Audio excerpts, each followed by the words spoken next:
Hello friends, आप लोग का स्वागत है मेरे इस यूट्यूब चैनल पर। तो दोस्तों, आज की इस वीडियो में हम क्लास 12th का फिजिक्स का मोस्ट इम्पोर्टेंट क्वेश्चन को देखेंगे, जो कि चैप्टर वाइज है। और ये क्वेश्चन 5 नंबर और 2 नंबर का है। तो दोस्तों, आप इस वीडियो को बिना स्किप किए हुए देखें। तो आइए वीडियो को आगे बढ़ाते हैं। तो दोस्तों, इसका पहला चैप्टर है लाइट का, जो कि प्रकाश हिंदी में कहते हैं। तो इसका फर्स्ट क्वेश्चन है, जो बहुत ही बार एग्जाम में पूछा गया है। तो इसका फर्स्ट क्वेश्चन है कि समतुल्य लेंस से आप क्या समझते हैं, तथा समतुल्य नाभ्यंतर का व्यंजक निकालें जब दो लेंस आपस में सटे रहते हैं। फर्स्ट तो यह हो गया। और इसी का सेकंड है, समतुल्य नाभ्यंतर का व्यंजक निकालें जब दो लेंस d दूरी से हटे रहते हैं। दोस्तों, ये क्वेश्चन हर एक साल एग्ज़ाम में पूछे जाते हैं।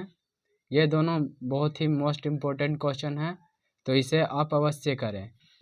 इसका थर्ड क्वेश्चन है कि प्रूव दैट, यानी सिद्ध करें, μ2 by V minus μ1 by U equal to μ2 minus μ1 बटे R for convex refraction surface के लिए, यानी उत्तल लेंस का जो सरफेस होता है, सतह, उसके लिए यह सिद्ध करें कि μ2 by V minus μ1 by you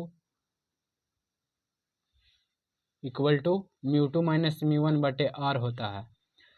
और इसी का फोर्थ क्वेश्चन है, prove that μ2 by V minus μ1 by U equal to μ2 minus μ1 बटे आर फॉर कनकेव लेंस, यानी अवतल लेंस के लिए। इसका फिफ्थ क्वेश्चन है, prove that 1 by F equal to mu minus 1 into 1 by R1 minus 1 by R2 for thin lens, यानी पतले lens के लिए व्यंजक निकालना है। तो इसको आप अवश्य कर लीजिएगा, यह बहुत ही मोस्ट इम्पोर्टेंट क्वेश्चन है सारा। इसका अगला क्वेश्चन है, बिना विचलन के वर्ण विक्षेपण की प्राप्ति के लिए आवश्यक शर्तों को स्थापित करें। और इसी का उल्टा है, बिना वर्ण विक्षेपण के विचलन की प्राप्ति के लिए आवश्यक शर्तों को स्थापित करें।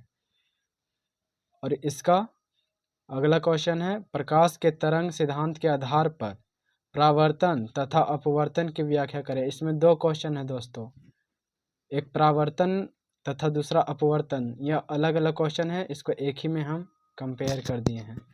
तो आइए इसका अगला क्वेश्चन देखते हैं। आइए प्रकाश चैप्टर का इसका 2 नंबर का क्वेश्चन देख लेते हैं। तो 2 नंबर में इसका डेफिनेशन पूछता है कि विवर्तन किसे कहते हैं। सेकंड हो गया व्यतिकरण फ्रिंज किसे कहते हैं। थर्ड हो गया व्यतिकरण किसे कहते हैं। फोर्थ हो गया तरंगाग्र, प्राथमिक तरंगाग्र, द्वितीयक तरंगाग्र तथा तृतीयक तरंगाग्र किसे कहते हैं। और इसका फिफ्थ हो गया वर्ण विक्षेपण क्षमता किसे कहते हैं। इसका छठा होता है कोणीय वर्ण विक्षेपण, और इसका सातवां होता है पोलेरॉइड। इसका डेफिनेशन आप जरूर याद कर लीजिएगा। यह 2 नंबर में, इसमें से लगभग क्वेश्चन प्रत्येक साल में पूछे जाते हैं, और यह इस वर्ष भी पूछ सकता है। तो आइए अब अगला चैप्टर को देखते हैं। तो अगला चैप्टर है मैग्नेटिज्म, यानी चुंबकत्व। तो चुंबक से प्रश्न पूछा जाता है दोस्तों, जो कि 5 नंबर में पूछता है, उसको हम पहले देख लेते हैं।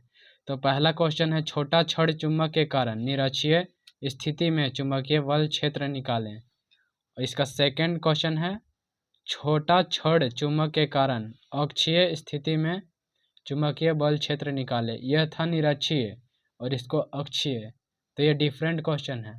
तो इसका निरक्षीय स्थिति में निकालना है, इसका अक्षीय स्थिति में। इसका अगला क्वेश्चन देखते हैं, जो कि 5 नंबर का है, चुंबकीय द्विध्रुव से क्या समझते हैं। चुंबकीय द्विध्रुव के कारण किसी बिंदु पर चुंबकीय विभव का व्यंजक निकालें। तो दोस्तों, इसमें चुंबकीय विभव पर किसी बिंदु का चुंबकीय क्षेत्र पूछ रहा है। तो यह बहुत ही, ये भी इम्पोर्टेंट क्वेश्चन है। मैग्नेटिज्म का 2 नंबर में पूछे जाने वाला क्वेश्चन, इसका डेफिनेशन पूछा जाता है कि चुंबकीय आघूर्ण क्या है। सेकंड हो गया ध्रुवीय प्रबलता, थर्ड हो गया चुंबकन तीव्रता, फोर्थ इसका हो गया चुंबकशीलता, फिफ्थ हो गया चुंबकीय प्रवृत्ति तथा इसका लास्ट हो गया धारणशीलता। तो आप इसे जरूर याद कीजिएगा, यह आपको लाभदायक सिद्ध होगा। इसका अगला चैप्टर होता है इलेक्ट्रोस्टैटिक। तो इसका 5 नंबर में पूछा जाता है क्वेश्चन, विद्युतीय विभव से क्या समझते हैं तथा किसी आवेश के कारण किसी बिंदु पर विद्युतीय विभव का व्यंजक निकालें। तो इसे आप कर लीजिएगा। इसका अगला क्वेश्चन है विद्युतीय द्विध्रुव क्या है, विद्युतीय द्विध्रुव के कारण विद्युतीय विभव का व्यंजक निकालें।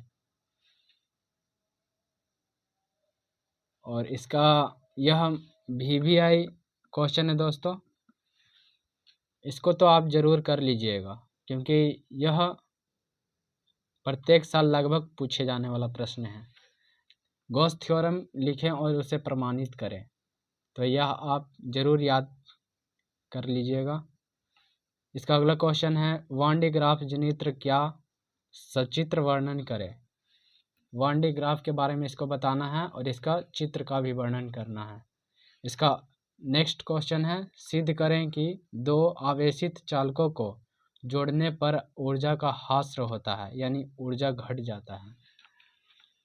इसका 2 नंबर में पूछे जाने वाला है इलेक्ट्रोस्टैटिक का विद्युतीय क्षेत्र किसे कहते हैं, विद्युतीय तीव्रता किसे कहते हैं, थर्ड हो गया विद्युतीय विभव किसे कहते हैं, फोर्थ हो गया विद्युतीय फ्लक्स यानी इलेक्ट्रिक फ्लक्स किसे कहते हैं।